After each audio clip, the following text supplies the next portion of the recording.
Hey fam, welcome back to our channel. இந்த வீடியோல Yamaha இருந்து அப்கமிங்ல லான்ச் பண்ணக்கூடிய டாப் 2 பைக் தாங்க பார்க்க போறோம் இந்த 2024ல. சோ வீடியோ ஸ்கிப் பண்ணாம அப் டு எண்ட் வரைக்கும் பாருங்க. அப்பதான் என்னென்ன பைக் அப்படிங்கிறது கிளியராவே தெரியும். நம்ம சேனலுக்கு நீங்க புதுசா இருந்தீங்க அப்படினா மறக்காம சப்ஸ்கிரைப் பண்ணிக்கோங்க.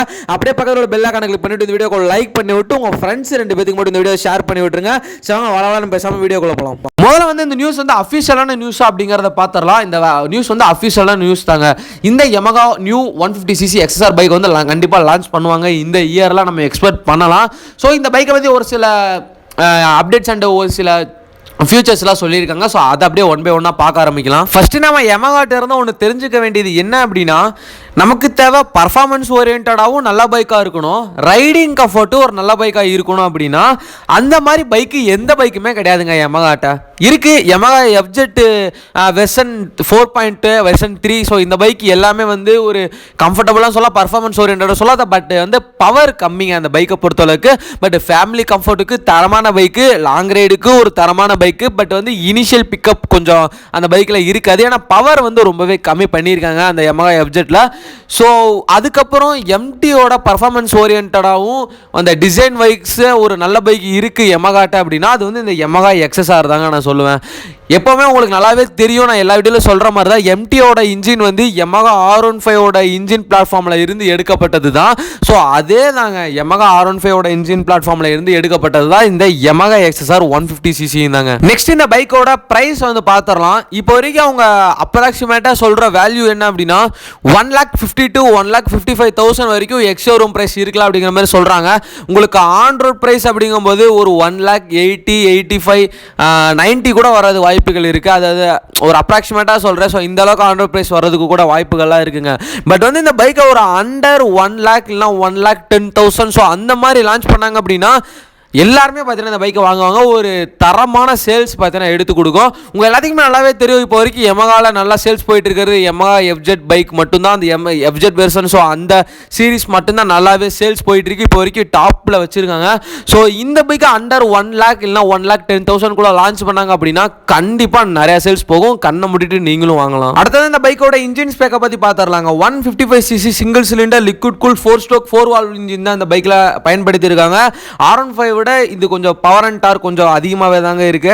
19.3 ஹார்ஸ் பவரும் 14.8 நியூட்டன் மீட்டராகும் இந்த இன்ஜினால் ப்ரொடியூஸ் பண்ண முடியுங்க. அடுத்ததான் இந்த பைக்கில் உங்களுக்கு 6 பின் மேனுவல் கியர் பாக்ஸ் கொடுத்துருக்காங்க வித் அசிஸ்டன்ட் ஸ்லிப்பர் கிளச்சோட தாங்க. உங்களுக்கு 10 liters of fuel tank capacity. Mileage அப்படின்னு கேட்டிங்கன்னா ஒரு 45 to 48 கிலோமீட்டர் பர் லிட்டர் வரைக்கும் நம்ம எதிர்பார்க்கலாம் அப்படிங்கிற மாதிரி Yamaha சொல்லியிருக்காங்க. ஸோ உங்களுக்கு இன்ஸ்ட்ருமெண்ட் கிளஸ்டர் அப்படிங்கும்போது உங்களுக்கு டிஜிட்டல் இன்ஸ்ட்ருமெண்ட் கிளஸ்டர் தான் வரப்போகுது வித் ப்ளூடூத் கனெக்டிவிட்டியோட. பேசிக்காக என்னென்ன திங்ஸ்லாம் இருக்குமோ ஸோ அது எல்லாமே இந்த பைக்லையும் கொடுத்துருக்காங்க. உங்களுக்கு ஃப்ளாட்டான சீட் கொடுத்துருக்கனால உங்களுக்கு அந்த ஃபேமிலி கம்ஃபர்ட்டும் இந்த பைக்கில் வந்துடும், ரைடர் கம்ஃபர்ட்டும் இந்த பைக்கில் வந்துருங்க. ஏன்னா உங்களுக்கு அப்புறம் என்ன ஹேண்டில் பார் கொடுத்துருக்கனால நீங்கள் எல்லா இடத்துலையும், அதாவது டிராஃபிக்லையும் சரி லாங் ரைடுக்கும் சரி பயங்கரமாக இருக்க போது, கம்ஃபர்டபுளாகவும் இருக்க போகுது. உங்களுக்கு அடுத்ததான் இந்த பைக்கில் ஒரு ஸ்பெஷல் திங் அப்படின்னா இந்த பைக்கோட சஸ்பென்ஷன்ஸ். ஃப்ரண்ட்ஸில் வந்து உங்களுக்கு USD ஃப்ரண்ட் ஃபோக்கும் ரியரில் வந்து மோனோசாக் சஸ்பென்ஷனும் பயன்படுத்தி இருக்காங்க. உங்களுக்கு அடுத்ததாக கடைசியாக நான் சொல்ல போகிறது பார்த்தீங்கன்னா இந்த பைக்கோட பிரேக்ஸுங்க. உங்களுக்கு வந்து சிங்கிள் டிஸ்க் பிரேக், ஃப்ரண்ட்ல சிங்கிள் டிஸ்க் பிரேக், ரியர்ல single disc brake with dual channel ABS ஓட இந்த பைக் தர போறாங்க. ஸோ இதுதான் வந்து ஒரு ப்ளஸ் பாயிண்டாகவே இருக்க போகுது.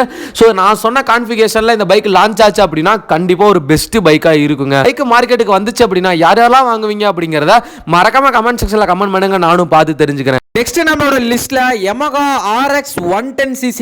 இது வந்து 110cc, but Yamaha RX 110cc வர்றதுக்கு வாய்ப்புகள், பாசிபிலிட்டிஸ் நிறையவே இருக்கு. ஸோ இந்த பைக்கை பத்தி ஃபுல் ஸ்பெக்ஸ் அண்ட் டீடைல்ஸ் அப்படியே ஒன் பை ஒன்னா பார்க்கலாம். Yamahaல இருந்து 110cc கமிட்டர் பைக் வந்து நாங்கள் இந்தியாவில் லான்ச் பண்ண போறோம் அப்படிங்கிற மாதிரி அனௌன்ஸ் பண்ணியிருக்காங்க. இந்த பைக்கை பார்த்தீங்கன்னா எந்த மாதிரி இருக்கு அப்படின்னா Yamahaல சல்யூட்டோ அப்படின்னு சொல்லி ஒரு பைக்கை வந்து லான்ச் பண்ணி இப்போ டிஸ்கண்டினியூ பண்ணியிருந்தாங்க. ஸோ பார்க்கறதுக்கு டிசைன் எல்லாமே அந்த பைக் மாதிரியே இருக்கு.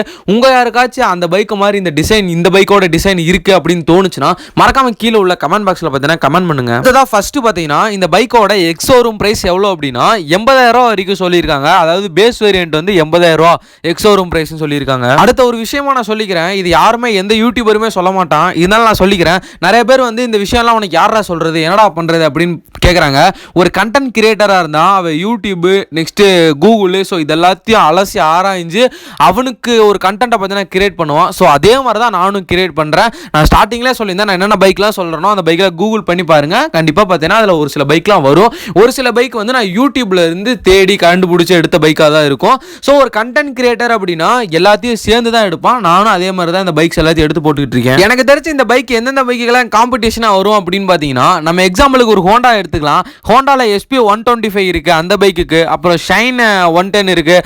ஸோ அந்த பைக்குக்கு ஸோ இதுக்கெல்லாம் பார்த்தீங்கன்னா ஒரு பெஸ்ட் காம்படிட்டராக பார்த்தீங்கன்னா இந்த பைக் வரும் அப்படின்னு நான் நினைக்கிறேன். அடுத்ததான் இந்த பைக்கோட இன்ஜின் ஸ்பெக்குன்னு பார்த்தீங்கன்னா 110cc ஏர் cooled single cylinder 4-stroke 2-valve engine தான் பார்த்தீங்கன்னா கொடுத்துருக்காங்க. இந்த இன்ஜின் ப்ரொடியூஸ் பண்ணக்கூடிய பவர் அப்படின்னு பார்த்தீங்கன்னா 8 ஹார்ஸ் பவரும் 9 நியூட்டன் மீட்டர் டார்க்கும் ப்ரொடியூஸ் பண்ற மாதிரி தான் இந்த இன்ஜின் கொடுத்துருக்காங்க. இதுல ஒரு பெஸ்ட் அப்டேட் என்ன அப்படின்னா 4-speed மேனுவல் கியர் பாக்ஸை எடுத்துட்டு 5-speed மேனுவல் கியர் பாக்ஸ் தரோம் அப்படிங்கிற மாதிரி அனௌன்ஸ் பண்ணியிருக்காங்க.